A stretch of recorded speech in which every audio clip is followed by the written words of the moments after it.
Welcome to all आप सभी का आज की क्लास में बहुत बहुत स्वागत है। पिछली क्लास में हम लोगों ने देखा था कि किसी भी सिस्टम ऑफ लिनियर इक्वेशन को कैसे हम रैंक मेथड से सॉल्व करते हैं। तो मान लेते हैं कोई सिस्टम, हमें एक बार रिकॉल कर लेते हैं, कोई सिस्टम दिया हो हमें ax = b। तो हम यहाँ पे क्या करते थे, आर्गूमेंट मैट्रिक्स बनाते थे और देखते थे इस आर्गूमेंट मैट्रिक्स की रैंक कितनी है। अगर सपोज करते हैं इस आर्गूमेंट मैट्रिक्स की रैंक, अगर कोफिशिएंट मैट्रिक्स की रैंक इक्वल हो जाती थी तो हम क्या बोलते थे, सिस्टम हमारा क्या होता है, कंसिस्टेंट। ये सिस्टम हमारा होता है कंसिस्टेंट। ठीक है। तो उसके बाद ये भी देखे थे कि अगर rho A B is equal to rho A is equal to number of variable, इस केस में हम क्या बोलते थे, सोल्यूशन क्या होते थे, यूनिक होते थे। और ये भी देखे थे कि अगर rho A B is equal to rho A but not less than number of unknowns या नंबर ऑफ वेरिएबल, उस केस में जो सोल्यूशन आते थे वो हमारे क्या होते थे, इनफाइनाइटली मेनी सोल्यूशन। तो ये हम बात किए थे कंसिस्टेंट सिस्टम की। और अगर रो ए बी हमारा रो ए के इक्वल नहीं आता तो सिस्टम हमारा क्या होता था, inconsistent and in this case we call no solution. इस केस में कोई सोल्यूशन नहीं होते थे। तो कंप्लीटनेस के लिए एक एग्जाम्पल और करते हैं। तो एक एग्जाम्पल ले रहे हैं हम यहाँ पे, investigate for what values of lambda and mu, for what values of lambda and mu. हमें 3 लीनियर इक्वेशन दी हुई हैं, तो उन 3 लीनियर इक्वेशन को हमें बताना है, lambda and mu. The equation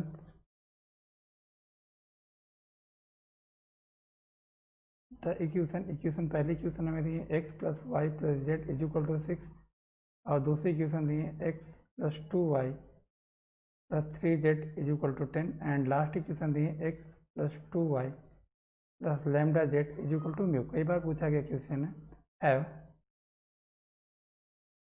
number 1 no solution, number 2 a unique solution.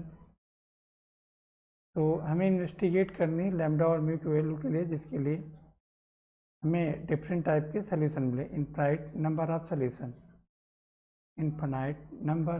Solution. तो ठीक है, सबसे पहले हम क्या करेंगे, आर्गुमेंट मैट्रिक्स बनाएंगे। तो अगर हम आर्गुमेंट मैट्रिक्स लिखें तो ए बी मैट्रिक्स हमारी क्या हो जाएगी, 1 1 1 6 1 2 3 10 1 2 लैम्डा एंड म्यू। अब हम क्या करेंगे, इस मैट्रिक्स की रैंक निकालेंगे। तो यहाँ पे ऑपरेशन लगाते हैं, R2 interchange R2 - R1 and R3 interchange R3 - R1। तो यहाँ पे वैल्यू क्या आएगी, this is equivalent to first row no change 1 1 1 6 0 2 - 1 1 3 - 1 2 10 - 6 4 1 - 1 0 2 - 1 1 lambda -1 and mu -6। Okay, अब हम ये एंट्री 0 बनाते हैं, इस entry this is equivalent to, operation लगाते हैं R3 इंटरचेंज R3 - R2। तो ये मैट्रिक्स इक्विवेलेंट हो जाएगी 1 1 1 6 0 1 2 एंड 4 0 0 लैम्डा -3 म्यू -10। अब यहाँ पे लैम्डा -3 और लैम्डा और म्यू पे डिपेंड करेगा कि सॉल्यूशंस कैसे हैं। तो एक एक केस बनाते हैं, फिर डिस्कस करते हैं। केस नंबर 1, अगर सपोज करते हैं लैम्डा की वैल्यू 3 हो जाए लेकिन म्यू हमारा 10 के इक्वल ना हो, तो लैम्डा की वैल्यू 3 हो जाएगी तो यहाँ पे क्या आएगा, 0, और यहाँ पे क्या आएगा, एक नॉन जीरो नंबर आएगी। मीन्स जो ए मैट्रिक्स की रैंक है ये कितनी हो जाएगी, 2, और जो आर्गुमेंट मैट्रिक्स की रैंक है वो क्या हो जाएगी, 3। मीन्स यहाँ पे क्या आएगा, रो ए = 2 और रो ए बी = 3। तो क्लियर है, यहाँ पे rho A is not equal to rho A B. इसकी मीनिंग क्या हुई जाके, system has no solution, system is inconsistent, system क्या है, इनकंसिस्टेंट है और इस केस में कोई भी सोल्यूशन नहीं होंगे, नो सोल्यूशन। ओके, दूसरा केस देखें, अगर सपोज करते हैं कि लैम्डा की वैल्यू 3 और म्यू की वैल्यू 10 हो जाए, case number 2, if lambda is equal to 3 and mu is equal to 10, तो जब लैम्डा की वैल्यू 3 होगी, म्यू की वैल्यू 10 होगी, तो यहाँ भी 0, यहाँ पे 0 means row A is equal to क्या आएगा, रो ए बी। तो उस केस में देखें तो रो ए की वैल्यू 2 और ये क्या होगी, रो ए बी की वैल्यू होगी, लेकिन ये जो वैल्यू है ये क्या है, less than number of unknowns या नंबर ऑफ वेरिएबल। ओके, तो यहाँ पे देख रहे हैं rho A is equal to 2, rho A B is equal to 2 और ये क्या है, less than number of variable. तो यहाँ पे सिस्टम कंसिस्टेंट होगा एंड इनफाइनाइट सोल्यूशन हमें यहाँ पे ऑब्टेन होंगी।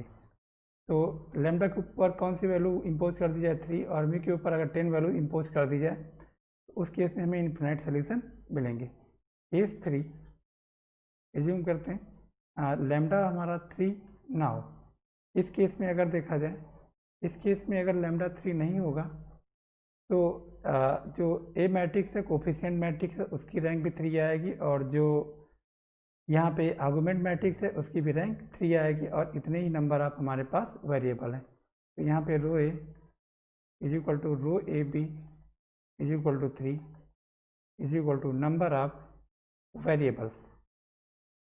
तो सिस्टम क्या होगा, कंसिस्टेंट होगा और इस केस में बोलेंगे कि जो सोल्यूशन होंगे वो हमारे क्या होंगे, यूनिक सोल्यूशन, यूनिक सोल्यूशन हमें ऑब्टेन होंगे।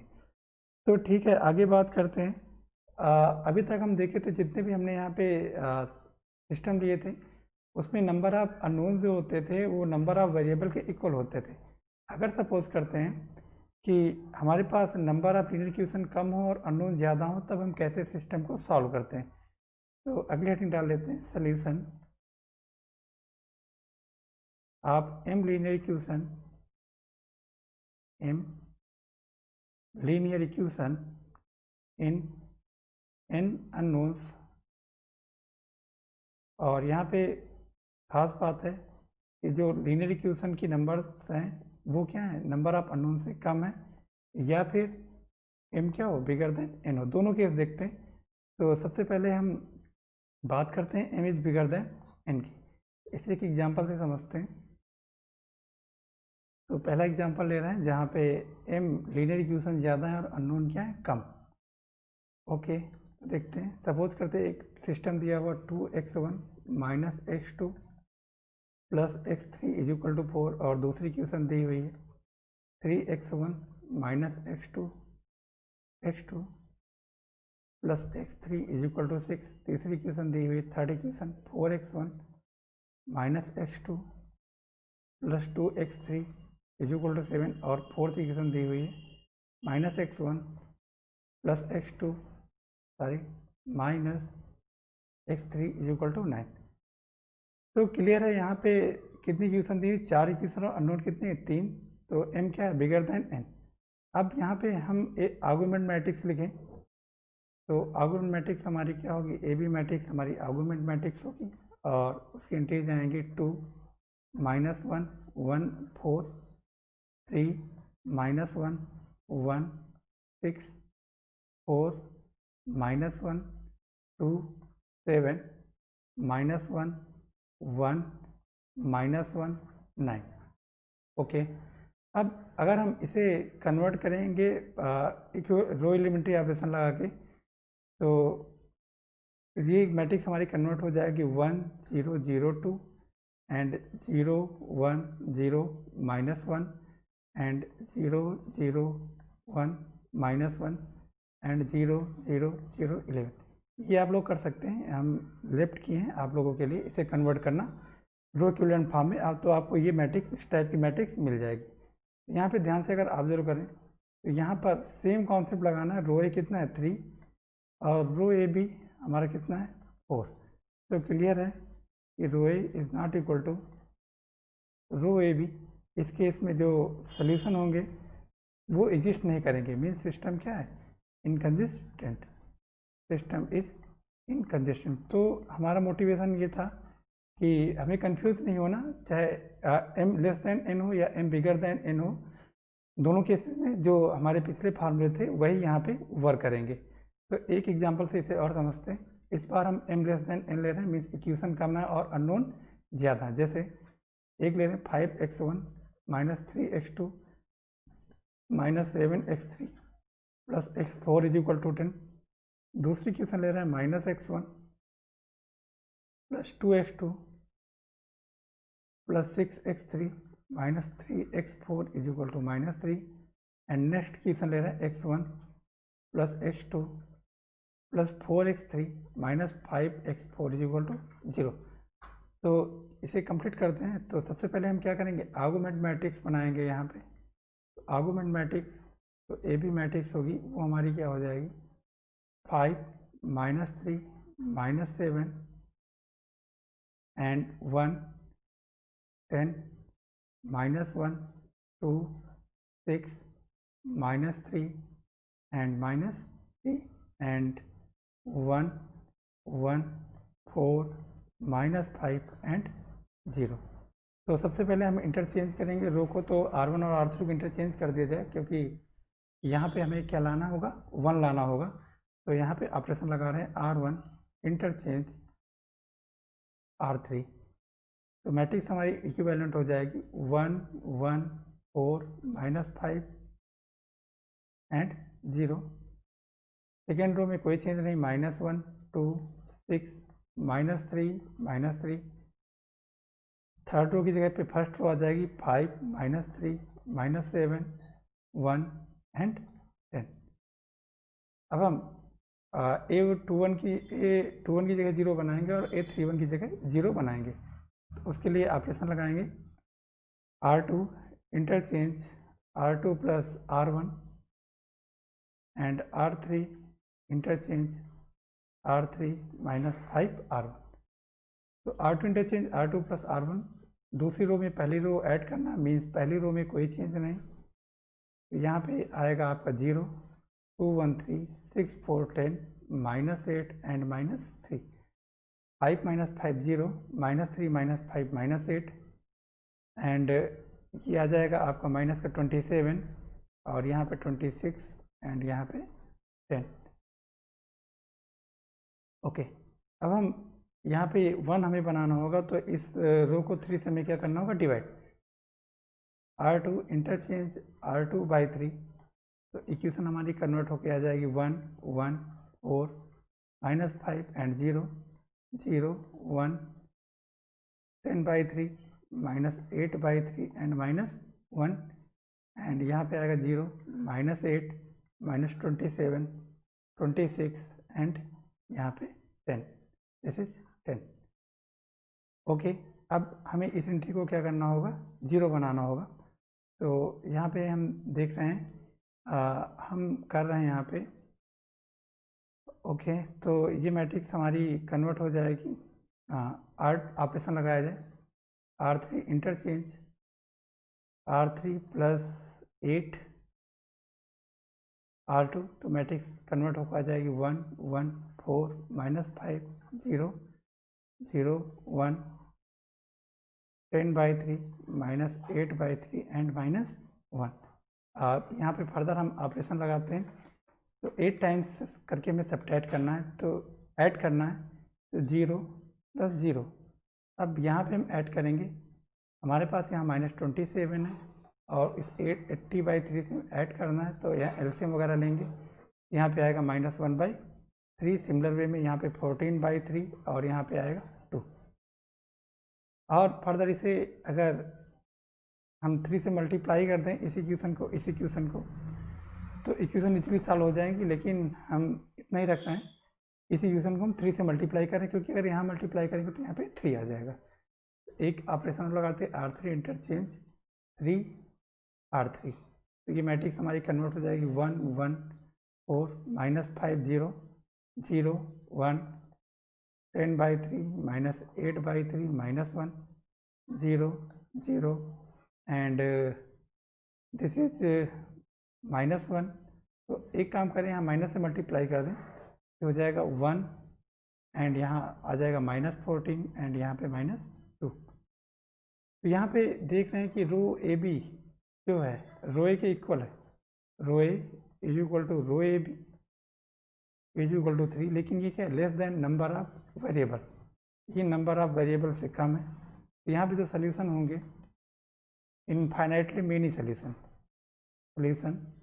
Are infinitely many. ओके, तो इनके सोल्यूशन फाइंड आउट करने के लिए हम यहाँ पे बैक सब्स्टिट्यूशन मेथड लगाएंगे। तो जैसे अब इक्वेशन हमारी किस में कन्वर्ट हो जाएगी, तो x1 plus x2 plus 4x3 minus 5x4 is equal to 0, then x2 plus 10/3x3 minus 8/3 x4 is equal to -1 and तो लास्ट इक्वेशन आएगी x3 minus 14 x4 is equal to -2। इस सिस्टम को हमें सॉल्व करना, तो यहाँ पे हम एक वेरिएबल को फिक्स कर देंगे। तो हम एज्यूम करते हैं let x4 is equal to lambda. यहाँ पे x3 की वैल्यू कितनी आएगी, -2, x3 की जो वैल्यू आएगी तो जाएगी -2 प्लस 14 लैम्डा। तो इसी तरह x3 और x4 की वैल्यू यहाँ पे पुट कर देंगे तो हमें x2 की वैल्यू मिल जाएगी।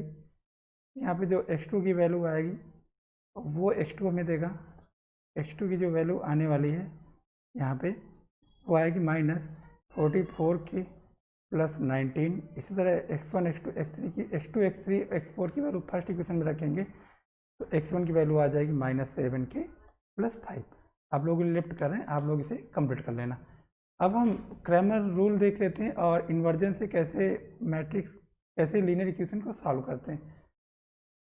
तो अगला जो कॉन्सेप्ट हमें पढ़ना है सॉल्यूशन, ये इंटर पढ़ चुके हैं लेकिन कंप्लीटनेस के लिए हमें समझना होगा solution of the system of linear equation by inversion method, या इन्वर्स से हम कैसे इसे फाइंड आउट करेंगे। तो ठीक है, सपोज करते हैं कोई सिस्टम ले रहे हैं हम। यहाँ पे खास बात ये ध्यान देना, जो भी मेथड यहाँ पे क्रैमर रूल पढ़ने जा रहे हैं या फिर हम देखने जा रहे हैं ये इन्वर्जन मेथड, यहाँ पे जो m और n की वैल्यू सेम होनी चाहिए। मीन्स इतने वेरिएबल होंगे उतनी ही क्या होंगी, इक्वेशंस होंगी। तो consider a system of n non homogeneous, और ये तभी मेथड अप्लाई कर पाएंगे जब इक्वेशन हमारी क्या हो, non homogeneous equation in n unknowns. तो सिस्टम हम यहाँ पे क्या ले रहे हैं, सिस्टम हम ले रहे हैं ax is equal to b. तो अगर हम देखें determinant a not equal to 0 है तो हम x is equal to easily क्या लिख सकते हैं, a इनवर्स b। अब ये जो x होगा ये हमारा अननोन वेक्टर होगा और इसकी वैल्यू हम इजिली निकाल सकते हैं। जैसे एक एग्जांपल देखते हैं, जैसे इफ हमें एक मैट्रिक्स दी हुई 1, 1, 1, 1, 1, 1, 1, -1, 1 एंड 2, 1 एंड -1, हमें क्या पता करना है, find A inverse and solve. हमें क्या सॉल्व करना है, एक सिस्टम दिया हुआ तो x plus y plus z is equal to 6, x minus y plus z is equal to 2 and 2x plus y minus z is equal to 1। तो इस सिस्टम को हमें यहाँ पे सॉल्व करना है इन्वर्जन मेथड से। तो ठीक है, हमें पता है कि x इज इक्वल टू क्या होता है, ए इनवर्स बी। तो सबसे पहले हमें क्या निकालना होगा, ए इनवर्स को फाइंड आउट करना होगा। तो ए इनवर्स पता है आपको, ए इनवर्स क्या होता है, adjoint A upon determinant A, और इसे सॉल्व करोगे तो आपको आएगा ये 1/6 0 2 2 3 -3 0। ये सब पिछले क्लासों में हो चुका है, ये आपके लिए लिफ्ट कर रहे हैं 3 1 -2। ठीक है, तो अब हम x देखते हैं। तो x होगा, x हमारा क्या है, ए इनवर्स बी। x है क्या, unknown vector means x y z। A inverse कितना है, 1/6 0 2 2 3 -3 0 3 1 एंड -2। अब बी वेक्टर लिखते हैं, बी हमारा क्या है, स्केलर वेक्टर, तो 6 2 1, दिस इज 6 2 1 एंड फाइनली हमें सॉल्यूशन क्या मिलेगा, इसे मल्टीप्लाई करेंगे तो आएगा 6 12 एंड 18। 6 में 1/6 के अंदर मल्टीप्लाई कर देंगे तो हमारा आ जाएगा 1 2 एंड 3। यहाँ से x की वैल्यू कितनी आएगी 1, this implies x is equal to 1, y is equal to 2 and z is equal to 3। तो आप लोग इस टाइप के क्वेश्चन अपने आप से भी करना, एक दो क्वेश्चन लगा लेना, कभी कभी एग्जाम में ये भी पूछ लिया जाता है। अगला जो हमें मेथड पढ़ना है, अगला मेथड है हमारा क्रैमर रूल। तो क्रैमर रूल काफ़ी इंपॉर्टेंस है इसकी ऑब्जेक्टिव क्वेश्चन करने में, क्योंकि इस रिजल्ट को हम डायरेक्ट भी यूज करते हैं। तो सपोज करते हैं हमारे पास n वेरिएबल की n इक्वेशन है, तो लेट अस कंसीडर, वहाँ पे जो हमने 12 में पढ़ा था, 12 में हम सीधे मेथड पढ़ते थे लेकिन उसका प्रूफ नहीं देखे थे, यहाँ पे हम प्रूफ भी देखेंगे। Consider a system of n non homogeneous linear equation in n variable. हम यहाँ पे n वेरिएबल की n होमोजीनियस इक्वेशन यहाँ पे ले रहे हैं, n वेरिएबल। ओके, तो हम लेते हैं a11 x1 plus a12 x2 plus a13 x3 etcetera a1n xn is equal to b1। दूसरी इक्वेशन हम लेते हैं a21 x1 a22 x2 a23 x3 etcetera a2n xn is equal to b2। Similarly nth equation इसकी लेते हैं, तो nth equation हमारी क्या हो जाएगी, an1 x1 an2 x2 an3 x3 etcetera ann xn is equal to bn। तो clear है, यहाँ पे जो हम इक्वेशन लिए n वेरिएबल की n इक्वेशन लिए। तो अगर हम यहाँ पे a की बात करें, डिटरमिनेंट a की, तो जो डिटरमिनेंट a आएगा हमारा ये होगा a11 a12 etcetera a1n a21 a22 etcetera a2n dot dot so on an1 an2 etcetera an। अगर हम पहली इक्वेशन जो यहाँ पे दी हुई है, अगर हम इनके सपोज करते हैं, इनके जो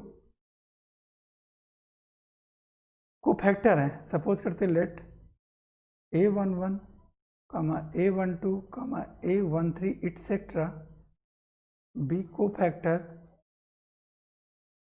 of a11 a12 a13 etcetera ann। तो हम मल्टीप्लाई कर रहे हैं पहली इक्वेशन को a11 के कोफैक्टर से, दूसरी इक्वेशन को a21 के कोफैक्टर से। इसी तरह आगे अगर हम मल्टीप्लाई करें तो देखिए रिजल्ट हमारा क्या आता है। Let be cofactor of this, then multiply each equation with a11 a21 etcetera an1। तो यहाँ से मल्टीप्लाई करते हैं, तो ध्यान से ऑब्जर्व करो, अगर हम पहली इक्वेशन को a11 से मल्टीप्लाई करेंगे तो आ जाएगा a11 capital a11 small a21, जैसे कैपिटल an1 स्मॉल an1, और x1 क्या हो जाएगा कॉमन। यहाँ पे ऑब्जर्व करो, यहाँ पे capital a11 a12 capital a21 a22 capital an1 an2, इसी तरह आगे भी देन मल्टीप्लाई करके हम लिखते हैं। तो हमारे पास क्या आने वाला, a11 a12 a12 sorry a21 a21 a31 etcetera an1 an1, और कॉमन आउट क्या मिलेगा x1। फिर देखो पहले इक्वेशन को हम पहले यहाँ पे A11 से मल्टीप्लाई किए, कैपिटल A11 से, इसे कैपिटल A21 से, इसे कैपिटल AN1 से, तो x1 कॉमन हो जाएगा। तो और x1 के मल्टीप्लिकेशन में क्या आएगा, A11 capital A11, A21 capital A21 and A31 capital A31, इस तरह AN1 कैपिटल AN1। दूसरी x2 का जो कोफिशिएंट होगा, तो पहले इक्वेशन को हमने मल्टीप्लाई किया A11 स्मॉल a12, तो A11 स्मॉल a12, इस तरह A21 स्मॉल a22, इस तरह आगे मल्टीप्लाई करेंगे तो सबसे लास्ट में आएगा AN1 and AN2 into x2, इसी तरह dot dot so on. Right hand side में क्या आने वाला, राइट हैंड साइड में आएगा B1 A11 B2 A12 और इसी तरह आगे भी। तो लिखते हैं यहाँ पे B1 A11 B2 A21, इस तरह आगे मल्टीप्लाई करेंगे तो सबसे लास्ट में आएगा BN AN1। अब यहाँ पे देखें ये जो x1 को छोड़ के x2, ये सारे कोफिशिएंट हमारे क्या हो जाएंगे, ये जो वैल्यू होगी 0 हो जाएगी, क्योंकि हमने पढ़ा है कि अगर किसी भी मैट्रिक्स के किसी एक रो के कोफैक्टर को अनदर रो के एलिमेंट से मल्टीप्लाई करेंगे तो जो डिटरमिनेंट की वैल्यू आती है वो क्या होती है, 0। तो x2 x3 x4 dot dot so on, इन सब के कोफिशिएंट क्या हो जाएंगे, 0। और यहाँ पे क्या लिखा हुआ, हमने क्या किया कि जो पहला कॉलम है हमने उसके उसी कॉलम के कोफैक्टर से मल्टीप्लाई किया, तो ये किसके इक्वल आएगा, ये वैल्यू ऑफ द डिटरमिनेंट आ जाएगी, मीन्स ये आ जाएगा डिटरमिनेंट A इंटू x1, और इसके हम नाम दे रहे हैं, इसका नाम दे रहे हैं डेल्टा 1। यहाँ पर डिटरमिनेंट A को डेल्टा लिख रहे हैं, इज इक्वल टू डेल्टा 1। अब यहाँ पे डेल्टा 1 को हम डिफाइन कर रहे हैं। अब देखो A11 A21 एक्सेट्रा A11 ये को फैक्टर मल्टीप्लाई किस तरह करना है, B1 B2 Bn से। तो कहने का मतलब अगर ये B1 B2 Bn first row हो जाए या फर्स्ट कॉलम हो जाए, और तो हम क्या, A11 क्या है, पहले एलिमेंट को फैक्टर, A21 क्या है, पहली रो के दूसरे एलिमेंट को फैक्टर, इस तरह AN1 पहली रो के लास्ट एलिमेंट का कोफैक्टर या कॉलम का कोफैक्टर। तो यहाँ पे हम अगर मल्टीप्लाई करेंगे पहली रो या उसके कोफैक्टर से, या पहले कॉलम या उसके कोफैक्टर से, तो जो वैल्यू आएगी वो उसका नाम हमने क्या दिया, डेल्टा 1। इसका मतलब डेल्टा 1 हमारा क्या है, तो पहली रो या पहले कॉलम को हम क्या बुलाने थे, B1 B2 एक्सेट्रा Bn। बाकी दूसरे जो रो है वहाँ पे A12 A13 etcetera A1n A21 A22 sorry A23 etcetera A2n AN1 sorry AN2 AN3 etcetera ANn, sorry this is determinant, तो हम इसे डिटरमिनेंट के फॉर्म में लिखेंगे। तो यहाँ पे देख रहे हैं कि जो डेल्टा 1 है, डेल्टा 1 हमें कैसे मिलेगा, जो ए डिटरमिनेंट है, ए डिटरमिनेंट के पहले कॉलम को अगर हम रिप्लेस कर दें अननोन सॉरी स्केलर वेक्टर से, means B1 B2 B3 etcetera Bn से, तो हमें क्या मिलेगा, डेल्टा 1। अब यहाँ से इजीली हम x1 की वैल्यू क्या निकाल सकते हैं, डेल्टा 1 अपॉन डेल्टा। तो लेकिन डेल्टा हमारा क्या होना चाहिए, ना 0 होना चाहिए, मतलब जो मैट्रिक्स A है वो नाम सिमिलर होनी चाहिए। इसी तरह अगर हम x2 की वैल्यू निकालेंगे तो x2 हमारा कितना आएगा, डेल्टा 2 अपॉन डेल्टा। अब यहाँ पे डेल्टा 2 को डिफाइन करेंगे, तो डेल्टा 2 को डिफाइन करने के लिए जो डिटरमिनेंट A था उसमें दूसरे कॉलम की जगह हम क्या लिख देंगे, B1 B2 B3, मीन्स दूसरा कॉलम को रिप्लेस कर देंगे B1 B2 B3 से। तो दूसरे कॉलम को हम रिप्लेस कर देंगे B1 B2 एक्सेट्रा Bn से। अब यहाँ पे A11 A12 ये हो गया, A13 etcetera A1n, A21 A22 की जगह B2 आ गया, A23 एक्सेट्रा A2n। इस तरह यहाँ पे AN1 AN2 की जगह Bn आ गया, AN3 एक्सेट्रा ANn। तो इसी तरह अगर x3 की वैल्यू निकालें तो x3 की वैल्यू हमारी क्या आ जाएगी, डेल्टा 3 अपॉन डेल्टा। बस शर्त यहाँ पे ये है, डेल्टा हमारा 0 नहीं होना चाहिए। तो एक कंप्लीटनेस के लिए एक क्वेश्चन यहाँ पे कर लेते हैं। तो क्वेश्चन बोल रहे हैं कि solve the following system by Cramer rule. Actually हम इसे कंप्लीटनेस के लिए पढ़ रहे हैं क्योंकि आपका पेपर ऑब्जेक्टिव है और ये रिजल्ट बहुत ज़्यादा यूज होते हैं छोटे छोटे क्वेश्चन करने में। तो सिस्टम हमारा क्या दिया हुआ, x + y + z = 9। इसे रब करते हैं, पिन टैब। जब ज़्यादा मैटर हो जाता है तो ये हैंग करने लगता है। ओके ओके, तो यहाँ पे x + y + z = 9 पहली क्वेश्चन। दूसरी क्वेश्चन दिए 2x + 5y + 7z = 52 and third equation आपको दिए 2x + y - z = 0। तो आप लोग वीडियो पॉज करें और अपने आप से भी सॉल्व करने की कोशिश किया करें। जो चीज़ें आपको आ रही हैं तो उनमें आप लोग कोशिश ये किया करें कि अब पहले जो चीज़ें आ रही हैं तो एक बार वीडियो पॉज करके इसे सॉल्व कर लिया करें, फिर आगे बढ़ा करें। अगर कहीं पे प्रॉब्लम हो रही तब फिर वापस वीडियो पे आएँ और देखें। जितना ज़्यादा आप प्रैक्टिस करेंगे तो उतना ही बेटर रहेगा। और दूसरी चीज़ आप लोगों से ये कहना है कि वीडियो को ज़्यादा से ज़्यादा लाइक करें और अपने दोस्तों के साथ शेयर करें, क्योंकि इस समय लॉकडाउन में जितने ज़्यादा लोगों का फ़ायदा हो जाएगा उतना ही अच्छा है। क्योंकि धीरे धीरे जैसे जैसे समय जा रहा है वैसे वैसे एग्ज़ाम आपका पास आ रहा है, तो समय आपका कम हो रहा है, तो ज़्यादा से ज़्यादा लोगों तक पहुँचाएँ। और आप लोग लाइक करना ना भूलें, क्योंकि लाइक करने से ही हमें मोटिवेशन मिलता है। ओके, तो आगे बढ़ते हैं, क्वेश्चन पे आते हैं अपने। ठीक है, तो सॉल्व करते हैं। तो हमें पता है सबसे पहले हमें यहाँ पे डेल्टा लिखना होगा।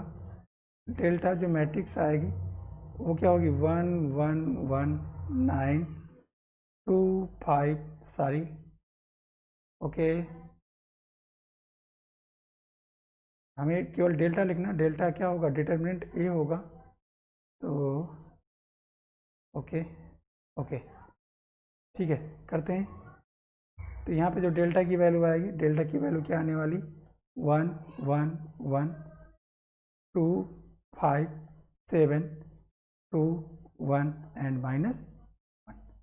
इस तरह डेल्टा 1 की वैल्यू लिखें। तो डेल्टा 1 के लिए क्या करेंगे, पहले कॉलम को हम 9 52 और 0 से रिप्लेस कर देंगे। ये डेल्टा 1 आ जाएगा, 1 7 -1। इस तरह डेल्टा 2 की वैल्यू निकालने। डेल्टा 2 में हम क्या करेंगे, दूसरे कॉलम को हम 9 52 और 0 से सब यहाँ पे रिप्लेस कर देंगे। मीन्स जो बी वेक्टर है उससे रिप्लेस कर देते हैं, 1 7 -1।